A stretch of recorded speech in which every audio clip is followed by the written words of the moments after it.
मानाड़ो में ॻोठाणनि बिजली जी बंदिश ख़िलाफ़ 27 ॾींहं बुख हड़ताल कंदे बिजली बहाल करण जो मुतालबो कयो। वधीक तफ़सील ग़ुलाम मोहम्मद भट्टी जी रिपोर्ट में। नाज़रीन, मानाड़ो जे शहर ऐं आसपास जे ॻोठाणा नसीब को मोरो जे नाजायज़नि ख़िलाफ़ 27 ॾींहं बुख हड़ताल जारी रखी आहे। अचो त हाणे हिननि खां पुछूं ही छा था चवनि। अॼु 27 ॾींहं लगातार असां बुख हड़ताल ते वेठा आहियूं। असांजी बिजली तक़रीबन टिनि 4 सालनि खां सफ़ा बंदि लॻी पई आहे। प्राइवेट माण्हू आहिनि जेका लाइन खे बंदि कयो वेठा आहिनि। असांखे निहायती अफ़सोस आहे चूंडियल नुमाइंदनि ते, हिन मौजूदु हुकूमत ते, जो हुननि हे 27 ॾींहंनि ताईं बि असांजो आवाज़ु न आहे ॿुधो।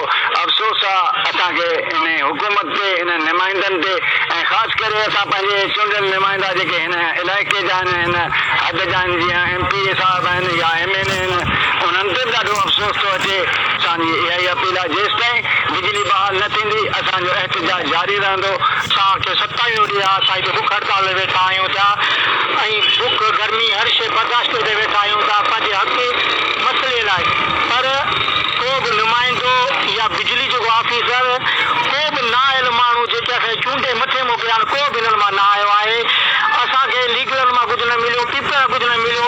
असांखे थोरो आसरो हो हिन न्याज़ी मां, पर हिन बि कुझु न कयो। हिन चयो त पुराणो पाकिस्तान छॾे असां नओं पाकिस्तान ठाहींदा। तुंहिंजे नए पाकिस्तान में असां वटि हूंदा आहे त असां तो मां कहिड़ी इंसाफ़ जी ख़्वाहिश रखे सघूं था।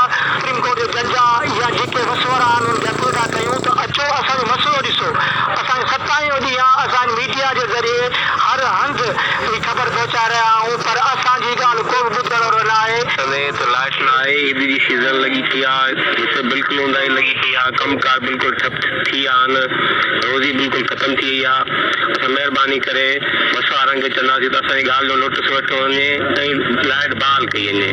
महिरबानी। आस पास ॻोठनि में क़यामत जहिड़ी गर्मी आहे ऐं बिजली ॿिनि सालनि खां वठी न आहे।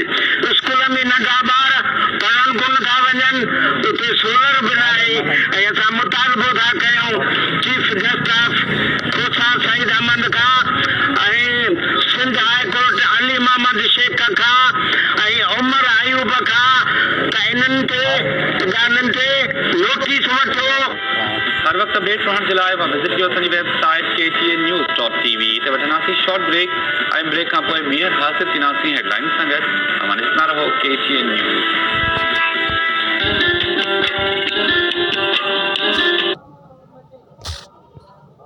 कहिड़ी ख़बर न मिलियो।